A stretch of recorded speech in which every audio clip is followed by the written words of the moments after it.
Assalamualaikum warahmatullahi wabarakatuh. Ketemu lagi kita di channelnya Hobi Bunga, teman-teman semua. Jadi hari ini kita akan belajar tentang ciri-ciri aglonema stress, kemudian solusinya gimana. Karena aglonema stress ini kelihatannya simpel ya, kelihatannya biasa, sebenarnya dampaknya luar biasa. Gimana?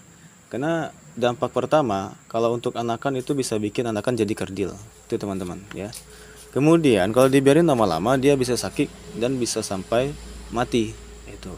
Nah, kalau untuk indukan yang stres itu dia bisa lama bertunasnya atau mungkin bisa juga dia nggak mau bertunas kayak gitu ya. Jadi untuk aglonema stres jangan dibiarin aja, harus kita cari solusinya, harus kita obati. Oke, sebelum itu kita harus kenali dulu ciri-cirinya. Langsung aja teman-teman ya. Ciri-ciri yang pertama aglonema stress itu adalah bisa dilihat dari daun termudanya. Jika daun termudanya ukurannya jauh lebih kecil daripada daun sebelumnya, itu artinya dia stres. Oke, jadi lihat ukurannya. Kalau cuma beda-beda dikit, nggak stres namanya ya, biasa aja. Tapi kalau bedanya udah sampai sangat jauh, ya bisa beda sampai 3 sentian atau 5 senti. Kalau 5 senti kepanjangan ya. Mungkin 3 sentian perbedaan panjangnya, itu artinya dia lagi stres, teman-teman. Itu ciri yang pertama. Ciri yang kedua yaitu dari jarak keluarnya daun muda gitu ya. Karena biasanya normalnya aglonema ini dia keluar daun mudanya itu 2 minggu sekali muncul daun mudanya. Atau ketika daun sebelumnya itu belum terbuka sempurna, jarum daun mudanya udah muncul kayak gitu.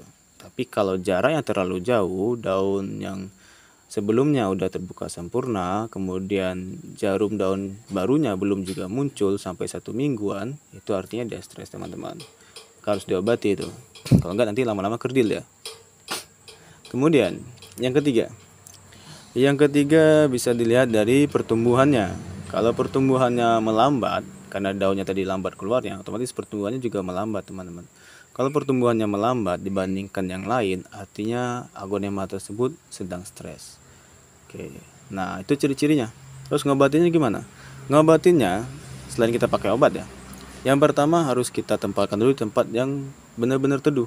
Jadi jangan sampai dia kena cahaya matahari dulu, tapi tetap sirkulasi udaranya lancar. Jadi tetap di luar ruangan, namun dia di tempat yang teduh kayak gitu. Kalau dalam ruangan malah tambah stres dia, karena sirkulasi udara itu nggak lancar.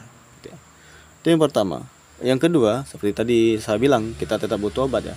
Obatnya itu bisa obat yang beli kayak vitamin B1, atau bisa juga kita pakai obat alternatif kayak kita pakai air cucian beras, karena air cucian beras juga mengandung vitamin B1, B5 dan banyak vitamin B lainnya ya kayak gitu. Mana yang lebih bagus? Sama aja sebenarnya, hanya tinggal cara penggunaannya aja ya.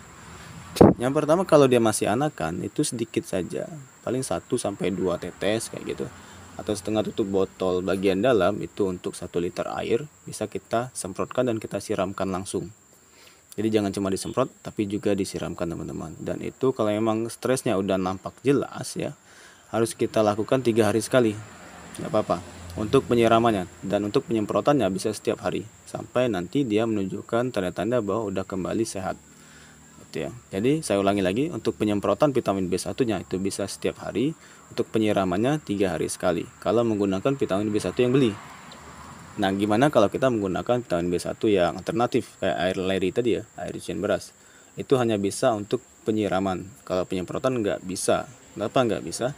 Karena air leri itu nanti dia meninggalkan bercak putih, menutupi stomata daun dan bisa menyebabkan daun menjadi busuk juga. Karena air itu kan kalau lama, 1 malam 2 malam itu bisa terlalu asam. Gitu, keasamannya tingkat tinggi hingga menyebabkan busuk daun, bisa bahaya malah. Jadi cuma untuk disiramkan itu ya.